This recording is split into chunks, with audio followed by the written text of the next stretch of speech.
एक बार प्रेम से बोलिए सिद्धेश्वरी माता भवानी की जय। मेहनाजपुर आजमगढ़ क्षेत्र के ग्राम सिधौना में स्थित माँ सिद्धेश्वरी धाम स्थित है। माँ के धाम में जो कोई खाली झोले लेके जाता है वह निश्चित रूप से भरा हुआ झोला वापस लेके आता है। माँ के दरबार में जो कोई जाता है वह निश्चित रूप से कुछ न कुछ लेकर के वापस आता है। यह सत्य है, माँ के दरबार में जो कोई गया है वह कभी भी खाली हाथ वापस नहीं आया है। मुगल के जमाने में सिधौना क्षेत्र में उन दिनों क्षत्रियों राजाओं का अधिकार हुआ करता था। उन्हीं में एक छत्राणी जिनका नाम था ईश्वरी, उनके पास दो भाई हुआ करते थे। एक भाई का नाम राधा राय और दूसरे भाई का नाम उदय राय। ईश्वरी जो कुछ कह देती थी वह निश्चित रूप से फलीभूत हो जाता था।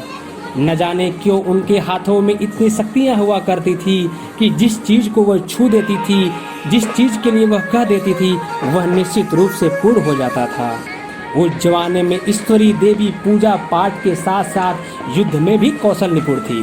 तीर, तलवार, ढाल, कृपाल इनके लिए खेल की सामग्री हुआ करता था। यह समय था मुगल शासन काल। यह समय बहुत ही क्रूर था क्योंकि उस समय मुगल शासक हिंदुओं की बेटी और बहुओं को उठा ले जाते थे और उनके साथ अन्याय करते थे। जब यह बात मुगलों को मालूम हुआ कि इस क्षेत्र में कोई ईश्वरी देवी के नाम से एक महिला है जिनके पास दैवी शक्ति है, धर्म का नाश करने के लिए व अधर्म का पताका फैलाने के लिए ईश्वरी देवी को मारने की षड्यंत्र चालू हो गया और मुगल शासक मौका पाकर के इस क्षेत्र का घेराव किया।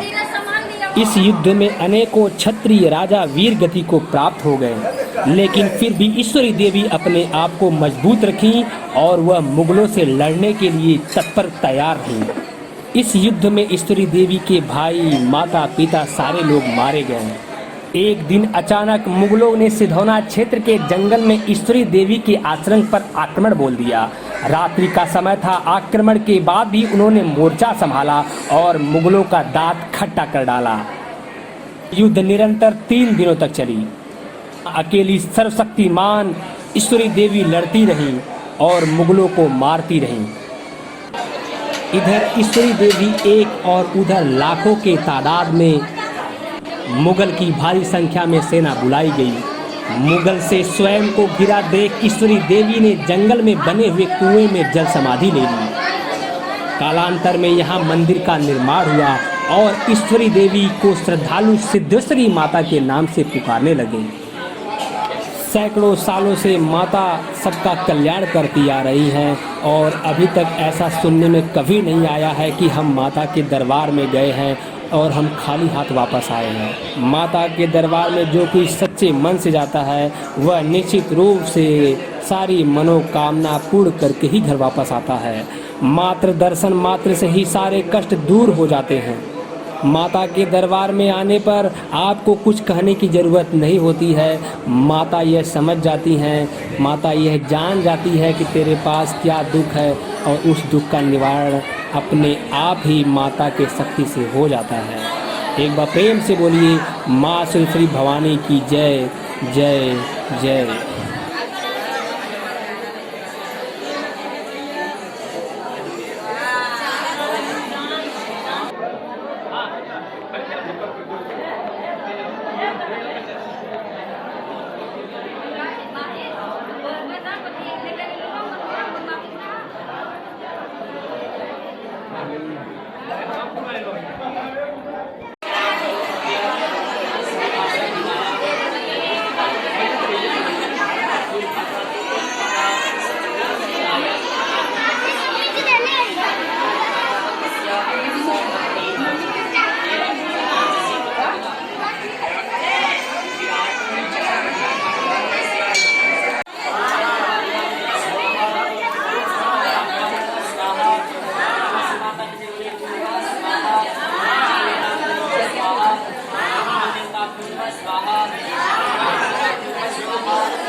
ला ला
धीरे धीरे